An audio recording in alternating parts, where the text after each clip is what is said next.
Back to news. ఆయన retired lecturer. ఆయన భార్య పేరున కడపలో సుమారు 60 లక్షల విలువైన స్థలం ఉంది. తోట లావణ్య, తోట నాగరాజు 2010-2011లో చనిపోయినట్లు కొడుకు తోట అరుణ్ కుమార్ డెత్ సర్టిఫికేట్ సంపాదించాడు. తానే వారి కుమారుడినంటూ వారసత్వ ధృవీకరణ పత్రం కూడా సంపాదించి ఆ తప్పుడు పత్రాల ఆధారంగా గత ఏడాది సెప్టెంబర్లో కడప రూరల్ సబ్ రిజిస్ట్రార్ కార్యాలయంలో భానుప్రకాష్ అనే వ్యక్తికి స్థలాన్ని రిజిస్ట్రేషన్ చేయించాడు. ఆ స్థలాన్ని మరో వ్యక్తికి విక్రయించే ప్రయత్నంలో లాయర్ ఒపీనియన్కు వెళ్లగా ఈ అక్రమ రిజిస్ట్రేషన్ వ్యవహారం వెలుగుచూసింది. ఈ వ్యవహారాలన్నింటి వెనుక సబ్ రిజిస్ట్రార్ కార్యాలయం ప్రధాన భూమిక పోషిస్తుందన్న ఆరోపణలు గుప్పుమంటుతున్నాయి.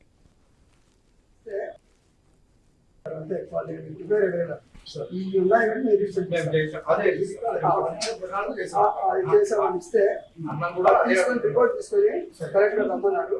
మళ్ళీ ఫర్దర్ యాక్షన్ తీసుకుంటారు సార్. కానీ నా రిక్వెస్ట్ ఏమంటే ఇక్కడ మీరు రీసెర్చ్ చేస్తున్నారు, లింక్ డాక్యుమెంట్ అడుగుతారా చూస్తాం. అడగలేదు మీరు. లింక్ అడిగితే నాది వచ్చేది. మీరు లింక్ అడిగితే మాది వచ్చేదండి. మీరు లింక్ అడగలేదు, చేశారు. అది ఎందుకు చేశారు మాకు తెలియదు. మేము ఇది ఇష్యూ చేయదలుచుకోలేదు. మాకు మా పని అయిపోవాలా, దానికి మీరు సహకరించండి. వాళ్ళే క్యాన్సిల్ చేయండి, వాళ్ళే క్యాన్సిల్ చేయండి.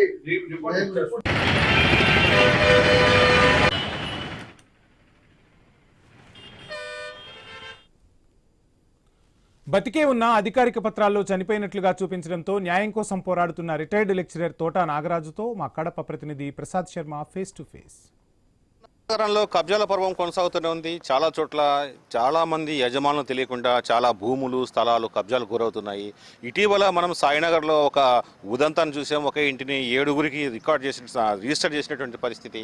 అలాగే ప్రొద్దుటూరులో కూడా ఒకే స్థలాన్ని 52 సెంట్ల స్థలాన్ని 59 మందికి రిజిస్టర్ చేసిన ఉదంతం కూడా ఐన్యూస్ ద్వారా వెలుగులోకి తీసుకొచ్చాం. ఇప్పుడు తాజాగా కడప నగరంలోని దుర్గా టెంపుల్ బ్యాక్ సైడ్లో ఉన్నటువంటి 3.5 సెంటు విలువైనటువంటి దాదాపు 40 నుంచి 50 లక్షలు వచ్చేసి ఒక స్థలాన్ని ఎవరైతే రిటైర్డ్ లెక్చరర్ నాగరాజు ఉన్నారో అతని పేరు మీద ఉన్నప్పటికీ కూడా, వారు జీవించి ఉన్నప్పటికీ కూడా వారిద్దరు భార్యాభర్తలు చనిపోయారని ఒక తప్పుడు డాక్యుమెంట్ సృష్టించి తిరుపతి రుయా ఆసుపత్రిలో ఒకరు, స్విమ్స్ ఆసుపత్రిలో చనిపోయారని రికార్డు సృష్టించి తాజాగా 9 నెలల క్రితం ఒక రిజిస్ట్రేషన్ చేసినటువంటి ఉదంతం ప్రొద్దుటూరు సబ్ రిజిస్ట్రార్ రూరల్లో జరిగింది. దీనిపై ఆలస్యంగా సమాచారం అందుకున్నట్టు ఎవరైతే బాధితులు ఉన్నారో వెంటనే జిల్లా కలెక్టర్ను, తర్వాత ఉన్నతాధికారులను కలిసి సబ్ రిజిస్ట్రార్ కార్యాలయానికి వెళ్ళి నిలదీయడం జరిగింది. కడప నగరంలో అనేక స్థలాలు, భూములు ఇదే తరహా కబ్జాలకు గురవుతూ తర్వాత అక్రమంగా రిజిస్ట్రేషన్ అవుతున్నా కూడా కేవలం సబ్ రిజిస్ట్రార్ కార్యాలయంలో జరుగుతున్నటువంటి అవినీతి దందా కారణంగా అసలు ఒరిజినల్ ఓనర్ ఎవరో, డూప్లికేట్ ఓనర్ ఎవరో కనుక్కోలేని పరిస్థితుల్లో సబ్ రిజిస్ట్రార్ కార్యాలయాలు ఉన్నాయంటే దీని వెనుక మతలబు ఏమిటన్న విషయం మనకు అర్థమవుతుంది. ఈ నేపథ్యంలోనే కడప నగరానికి చెందినటువంటి మనకు నాగరాజు గారు ఉన్నారు, బాధితులు. సార్ చెప్పండి, అసలు మీ స్థలం ఎప్పుడు కబ్జాకు గురైంది, తర్వాత ఎప్పుడు ఈ తప్పుడు రిజిస్ట్రేషన్ జరిగింది తెలుసుకున్నారు, ఏ రకంగా తెలిసింది మీకు? శ్రీహరి అని ఒక అతను లాయరు, అతను మీ స్థలం ఉంది కదా సార్, మేము కొంటామని వచ్చారు. అవునండి అని చెప్పాను. తర్వాత అతను, సార్ మీ స్థలం డిస్ట్రిక్ట్లో ఉంది, మీకు తెలుసా అంటే నాకు తెలియదు అన్నాను. అతనితో మాట్లాడితే ఈ మొత్తం విషయం అంతా తెలిసింది, ఇట్లా ఫేక్ రిజిస్ట్రేషన్ జరిగింది మా పేరుతో అని చెప్పి. తర్వాత నేను రిజిస్టర్ ఆఫీస్కి పోయి అప్లై చేశాను. ఆ డాక్యుమెంట్ కాపీ తీసుకున్నాను. డాక్యుమెంట్ కాపీ తీసుకున్న తర్వాత దాంట్లో చూస్తే నా భార్య పేరుతో స్థలం రిజిస్ట్రేషన్ ఉంది, టీ లావణ్య.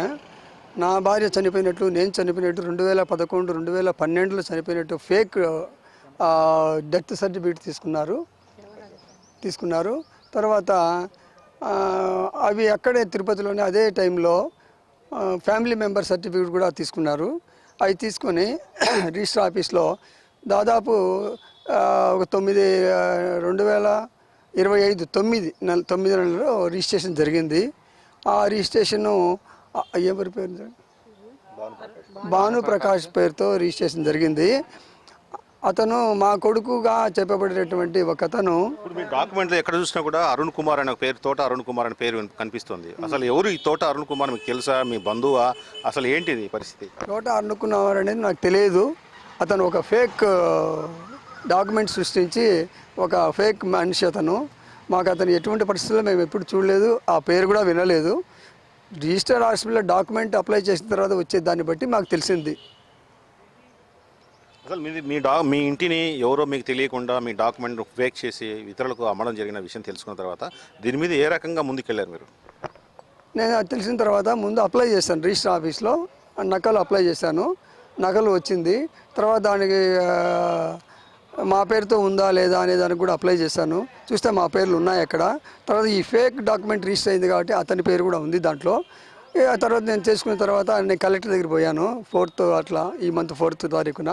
పోతే వాళ్ళు వచ్చేసి ఎంక్వైరీ చేసిన తర్వాత ఒక ఫామ్ ఇచ్చి, ఈ ఫామ్ మీరు సబ్ రిజిస్ట్రార్ కార్యాలయం ఐటీ దగ్గర పోయి ఇవ్వండి, వాళ్ళు ఎందుకు ఎలా రిజిస్ట్రేషన్ చేశారో అనే ఒక కారణాన్ని మాకు ఇస్తే ఆ సర్టిఫికేట్ ఆధార్ చేసుకొని మేము ఫర్దర్గా ప్రొసీడ్ అవుతామన్నారు. ఆ రకంగా నేను పోయాను. వాళ్ళు తయారు చేసి ఈరోజు మార్నింగ్ పోయి తెచ్చాను నేను. కానీ దాంట్లో కొన్ని పొరపాట్లు ఉన్నాయి సార్, మాకు తెలియదు, ఏదో జరిగినాయి ఇవన్నీ. తర్వాత మీరు ఈ రిజిస్ట్రేషన్ జరిగింది అని తెలిసినప్పుడు మీరు రిజిస్ట్రార్ కార్యాలయానికి వెళ్ళినప్పుడు రిజిస్టర్ ఆఫీస్లో ఏ రకమైన సమాధానం చెప్పారు ఫస్ట్ మీకు? అంటే నేను అన్ని ఎవిడెన్స్ తీసుకొని పోయాను. డైరెక్ట్గా రిజిస్ట్రార్ దగ్గరికి పోకుండా కలెక్టర్ దగ్గర పోయిన తర్వాత కలెక్టర్ దగ్గర నుంచి ఫామ్ తీసుకొని నేను పోయాను. అక్కడ రెస్పాన్స్ ఎలా ఉందంటే, మీరు అట్లా ఉండండి సార్ మాట్లాడదాం, మీరు అట్లా ఉండండి సార్ మాట్లాడదాం అంటున్నారు. నేను పోయినప్పుడు ఆయన సబ్ రిజిస్ట్రార్ ఉంటారు, మీరు కలవండి అని కలెక్టర్ ఆఫీస్లో చెప్తే నేను పోతే సబ్ రిజిస్ట్రార్ సీట్లో లేడు. ఫోన్ చేసి చెప్పారు వాళ్ళు, ఇట్లా వస్తున్నారు నాగరాజు గారు బాధితులు అని చెప్తే ఆయన సీట్లో లేకుండా ఎక్కడో ఏదో కాన్ఫరెన్స్ ఉందని వెళ్ళిపోయినాడు అన్నారు. సరే అక్కడ ఉన్నట్టు వ్యక్తితో మాట్లాడి మళ్ళీ మేము వచ్చేసాము, మాకు ఫామ్స్ ఇచ్చి. తర్వాత నెక్స్ట్ డే పోయాము. రిజిస్ట్రార్ గారు ఉన్నప్పుడు ఏంటి సార్ ఇటు జరిగిందంటే, మాకేం తెలుసండి, మాకు వచ్చారు ఇట్లా అన్నారు, ఆ సర్టిఫికేట్ చూసాం మేము చేసామంటున్నారు. అక్కడ ప్రతి ఒక్కరు అదే రిప్లై చెప్తున్నారు. కానీ ఎలా ఫేక్ సర్టిఫికేట్ మీరు ఎందుకు చూడలేకపోయినారు, మీరేమన్నా లింక్ డాక్యుమెంట్ అడిగాను నేను. లింక్ డాక్యుమెంటు నెంబర్ చెప్పారు వాళ్ళు. నెంబర్ చెప్తే సరిపోతుంది లింక్ డాక్యుమెంట్లో. లింక్ డాక్యుమెంట్ పూర్తిగా ఉంటే అది ఎవరు ఏమి అనేది తెలుస్తుంది కదా, అప్పుడు నా పేరు వచ్చేది. లింక్ డాక్యుమెంట్ అడిగింటే నా పేరు వచ్చేది. కేవలం లింక్ డాక్యుమెంట్ అడగకుండా ఉండడం వల్ల ఇలా జరిగింది. అంటే వీళ్ళంతా వెల్ నోన్, అన్నీ తెలిసే చేశారు అని నేను అనుకుంటున్నాను. కడప నగరంలో జరుగుతున్నటువంటి భూదందాలు అక్రమాలకు సంబంధించినటువంటి సాక్షిభూతం ఈ ఘటన. కడప నగరంలో ఇట్లా అనేక అంశాలు ఇంకా ఒకటొకటే వెలుగు చూస్తున్నాయి. సబ్ రిజిస్ట్రార్ కార్యాలయంలో జరుగుతున్నటువంటి అవినీతి, ఒక డాక్యుమెంట్ వచ్చినప్పుడు రిజిస్ట్రేషన్ చేసే క్రమంలో ఏదైతే నిబంధనలను పాటించాలో, ఏవైతే పరిశీలించాలో, ఇచ్చినటువంటి మరణ ధృవీకరణ పత్రాలు కావచ్చు, లీగల్ హెయిర్ సర్టిఫికేట్ కావచ్చు, వీటి విషయంలో తగిన జాగ్రత్తలు తీసుకోకపోవడం, ఇచ్చినటువంటి కొంతమంది ఈ దళారులు, ఈ భూములు అమ్మేవాళ్ళు తర్వాత కొనేవాళ్ళ దళారుల మధ్య జరుగుతున్నటువంటి ఈ అక్రమాల నేపథ్యంలోని ఈ ఘటన జరిగినట్లుగా మనం భావించాల్సి వస్తుంది. అదే వాళ్ళు బాధితులు కూడా చెప్తున్నారు. కేవలం తమ ల్యాండ్ను తిరిగి తమ పేరు మీద రావడమే కాకుండా మొత్తానికి ఎవరైతే దీనికి కారకులయ్యారో వాళ్ళందరి మీద శిక్షించాలని కూడా డిమాండ్ చేస్తున్న పరిస్థితి. కలెక్టర్ దగ్గరికి వెళ్ళి తర్వాత తాము ఇచ్చినటువంటి అర్జీ మీద సరైన సమాచారం ఇవ్వకుండా రెండోసారి కూడా తప్పుడు సమాచారం ఇచ్చినటువంటి సబ్ రిజిస్ట్రార్ పైన కూడా చర్యలు తీసుకోవాలంటూ కూడా డిమాండ్ చేస్తున్న పరిస్థితి. ఇది ఇవాళ